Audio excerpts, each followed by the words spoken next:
Imagine a film so extreme that it wasn't just banned in 50 countries, but sent its director to prison, accused of animal cruelty on screen, and even of killing his actors. Today, you're going to discover stories that sparked riots and even the burning of cinemas, from the movie that led to its own director being murdered, to the one that fueled German totalitarianism and gave power to the dictator who would commit the greatest crime in human history. Banned in all Allied countries, and later in Germany. Today on Cine Prime.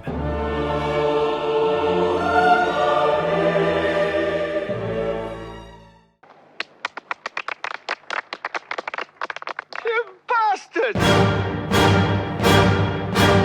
When Monty Python's Life of Brian premiered in 1979, the most irreverent British comedy in history ignited a global firestorm.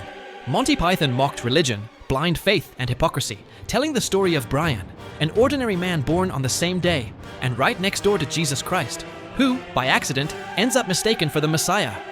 The satire was so direct that the Vatican publicly condemned it, branding it blasphemous and sacrilegious. In Ireland and Norway, it was immediately banned. In Sweden, to mock their Norwegian neighbors, they promoted it with the slogan, "So funny it's banned in Norway." In the United States, religious groups organized massive protests outside theaters, demanding its removal. Even in the United Kingdom, several local councils banned it for years. But the controversy only fed its legend. To this day, it's remembered as one of the most censored and bravest films ever made. A work that proved humor could be as dangerous as a weapon.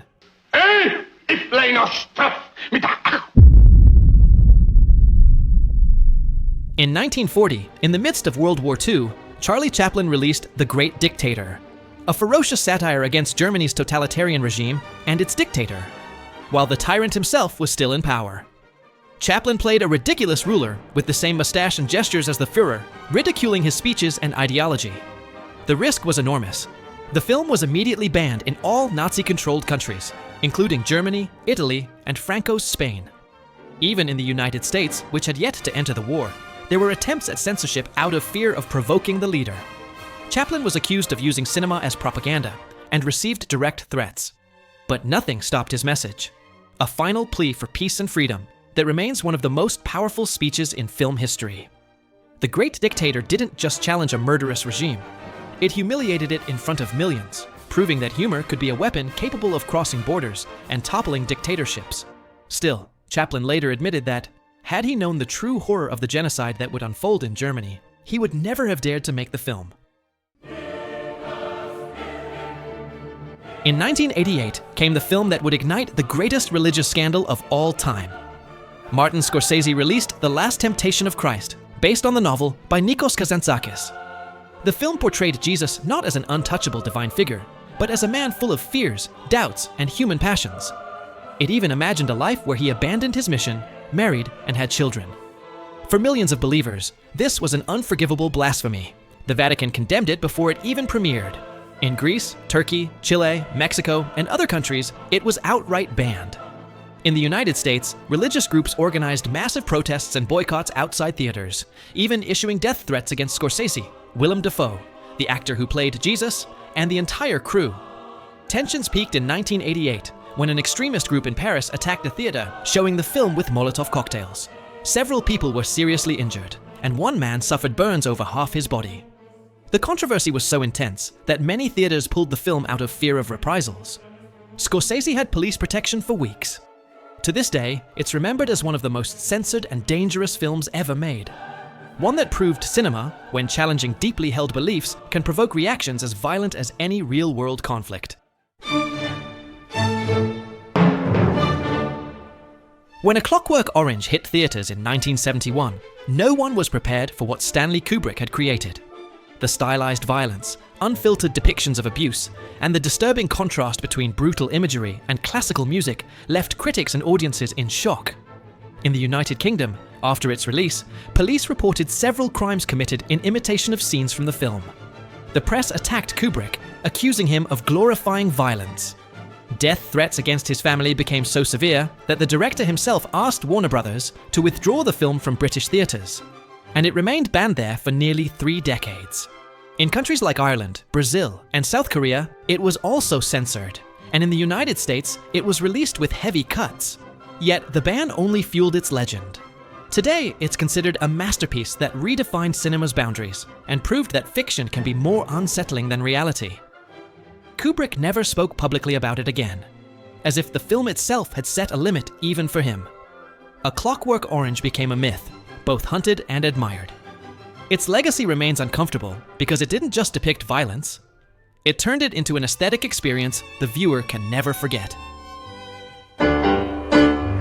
Bernardo Bertolucci presented an erotic drama that, far from conventional sensuality, portrayed sex with a rawness that sparked one of cinema's greatest scandals.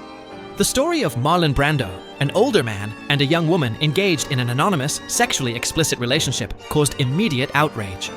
It wasn't just the scenes, but the unflinching way they were filmed, with no disguise or romance. In countries like Italy, Portugal, Chile, and South Korea, it was banned, and in Spain it remained prohibited until the 1980s. In Italy, a court even ordered all copies destroyed, and Bertolucci was sentenced to 2 months suspended prison time and stripped of his civil rights for 5 years. Decades later, it emerged that one of the most infamous scenes, the butter scene, was not consensual for actress Maria Schneider. She didn't know what Marlon Brando was going to do, and it left her with lifelong trauma. That revelation reignited debate, turning Last Tango in Paris into a symbol not only of censorship, but also of the abuses that could hide behind the artistic freedom of the era. Today, it remains a deeply uncomfortable film, remembered as much for its cinematic value as for the dark shadow that has never left it. But Last Tango in Paris pales in comparison to the scandal of In the Realm of the Senses. Few films have taken eroticism to such a real and explicit extreme. Inspired by a real case in 1930s Japan, it tells the story of an obsessive, sexually extreme relationship between a former geisha and her lover, where pleasure spirals into control and self-destruction. What made it unacceptable for many countries was that the scenes were not simulated. The sex on screen was real, something unheard of for a commercial release. In Japan, to avoid censorship, the negatives were sent to France for editing, yet the film was still banned in its home country and much of the world, including the United States, Brazil, and Argentina. In some places, it was allowed only in alternative circuits and under police supervision. Even decades later, screenings still spark controversy. For some, it's a masterpiece about passion without limits. For others, a provocation that crosses the line of art. In the Realm of the Senses didn't just cross the line between art and taboo. It erased it forever, forcing viewers to confront the most uncomfortable aspects of human nature.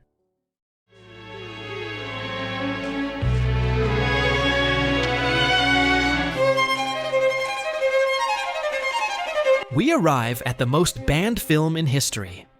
This is no urban legend. It's Cannibal Holocaust.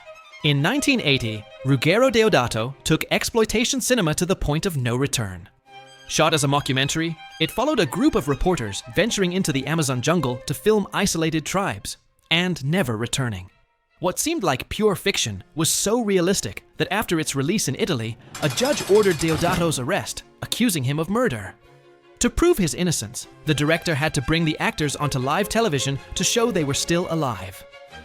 The controversy didn't end there. The film depicted real animal killings on screen: turtles, monkeys, a coati, sparking outrage and immediate censorship in over 50 countries, including Australia, Norway, the UK, and Spain. In the United States, it became an underground cult item, while in other parts of the world, mere possession could land you in court. Critics called it repulsive and without artistic value, while others saw it as a brutal condemnation of media sensationalism. The truth is, few films have been so hunted, banned, and debated. Cannibal Holocaust tested the limits of fiction, making millions wonder how far cinema is willing to go to shock. And in the next entry, we'll see what happens when that limit is completely shattered. If Cannibal Holocaust tested the limits of fiction, a Serbian film obliterated them.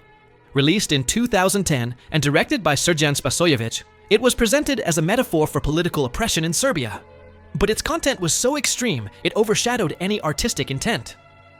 The story follows a retired adult film actor drawn into a secret production, only to discover he's trapped in a project filled with sexual violence, abuse, and scenes so disturbing they can't be described without getting this channel shut down. Just imagine the most atrocious thing in the world, involving a child. It was banned in Spain, Norway, Brazil, Australia, Malaysia, and dozens of other countries. In the UK, even the censored version was cut by over 4 minutes before it could be shown. In Brazil, its distributor was arrested and prosecuted for obscene content. In Serbia, politicians and religious groups condemned it as a national disgrace. The director defended it as an allegory, but for many, it was simply an excess of the most extreme violence ever filmed.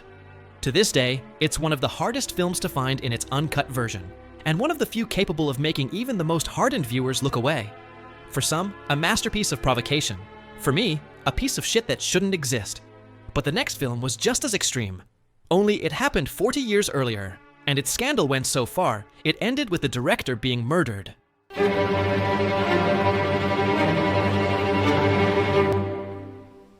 40 years before a Serbian film, Pasolini created the most controversial and extreme film in history, and it cost him his life. Salo, or The 120 Days of Sodom, released in 1975, transplanted the Marquis de Sade's novel to fascist Italy, depicting a group of youths kidnapped by 4 powerful men who subject them to the worst imaginable tortures for 120 days. The unflinching way Pasolini filmed abuse, humiliation, and violence, with no relief for the viewer, turned the film into a frontal attack on authority, power, and social hypocrisy. It was banned in the UK, Australia, New Zealand, South Africa, and much of Europe, including Spain. In Italy, copies were seized, and Pasolini himself was put on trial for obscenity.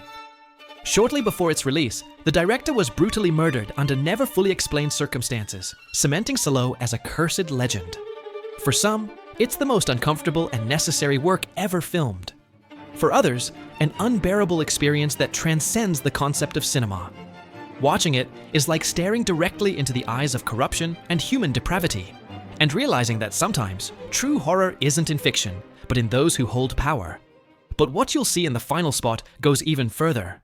A film whose echo left the screen and played a part in the greatest crime in human history.